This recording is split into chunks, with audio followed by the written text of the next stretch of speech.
Before we take a look at what Paul has to say, let's revisit the word likeness for a moment. Likeness usually was a comparison word having to do with physical appearances. It was simply used to compare one thing that looked like something else, but was fundamentally different. We see this throughout the Old Testament. Here are just a few instances from Ezekiel, where Ezekiel is trying to compare the fantastic visions he is seeing to something the rest of us could relate to. Again, likeness necessitates that the items in question are not identical. Also out of the midst thereof came the likeness of 4 living creatures, and this was their appearance. They had the likeness of a man. As for the likeness of their faces, as for the likeness of the living creatures, their appearance was like, and above the firmament that was over their heads was the likeness of a throne, as the appearance of a sapphire stone, and upon the likeness of the throne was the likeness as the appearance of a man above upon it, and so on for many more verses. We see this same idea in the 10 Commandments, where God condemns the creation of physical sculptures that represented the gods or even any physical thing in heaven or earth. You shall not make for yourself a carved image, any likeness of anything that is in heaven above or that is in the earth beneath. Perhaps God wanted to keep the art of creation all to himself. Again, we find that the word image is linked directly to the word likeness. And even in the Orthodox view, we find something quite appropriate to the discussion at hand. And when the people saw what Paul had done, they lifted up their voices, saying in the speech of Lycaonia, "The gods are come down to us in the likeness of men." The gods may have taken on the appearance of Paul the Apostle, but were they actually human, or just gods disguised as human? Once again, we see the idea of gods coming down to earth, taking on the shape of mankind. The Greek word for likeness is homoioma. Strong's Greek lexicon definition is as follows: that which has been made after the likeness of something, a figure, image, likeness, or representation. Likeness, in other words, resemblance, such as amounts almost to equality or identity. It's important to reiterate that likeness can never mean equal to, as we see in these definitions. Although it can sometimes refer to other attributes, likeness almost always refers to a visual similarity.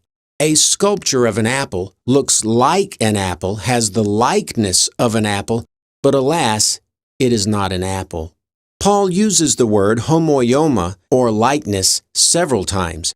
Let's look at 2 instances not related to Jesus and see how Paul uses this word in those cases. "And changed the glory of the uncorruptible God into an image made like to corruptible man, and to birds, and 4-footed beasts, and creeping things."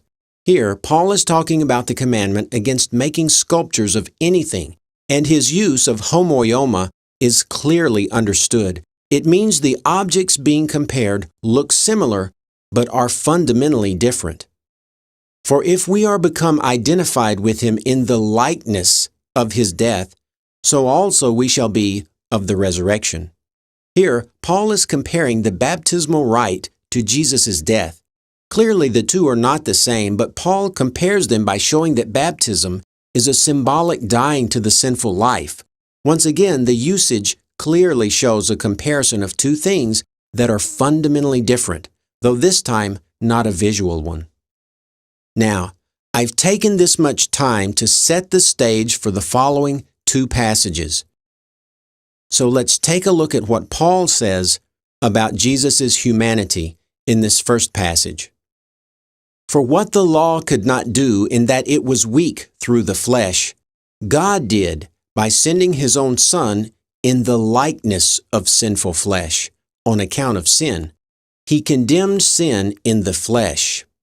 Here we see Paul use the word likeness, homoioma, to compare Jesus' appearance with that of mankind. Jesus took on a likeness to sinful flesh, which necessitated that his flesh was not sinful flesh. Now, I know what you're thinking. You're thinking that Jesus did take on flesh, but it was not sinful flesh. It was sinless, so therefore it was like sinful flesh in that it was real human flesh, but not sinful flesh, meaning that he did not sin during his lifetime.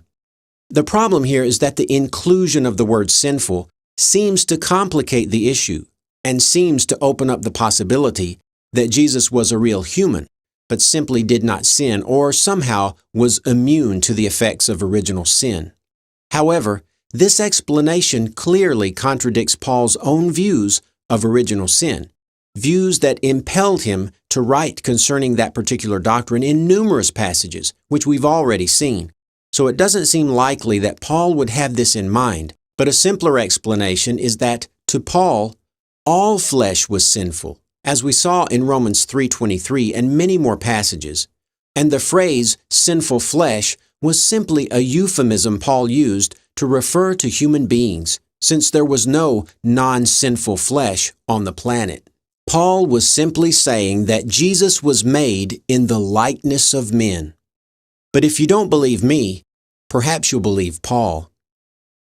Let this mind be in you, which was also in Christ Jesus, who, being in the form of God, thought it not robbery to be equal with God, but made himself of no reputation, and took upon him the form of a servant, and was made in the likeness of men.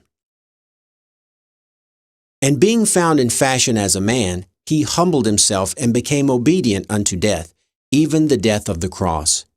Paul depicts Jesus as simply taking on the form or shape of a man.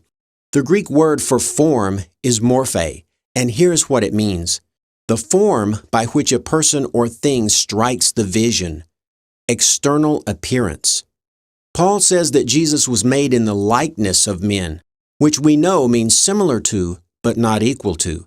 And the two instances of the word form, which carries with it no other meanings, leaves no doubt that Paul was referring to Jesus' physical appearance when he wrote, made in the likeness of men.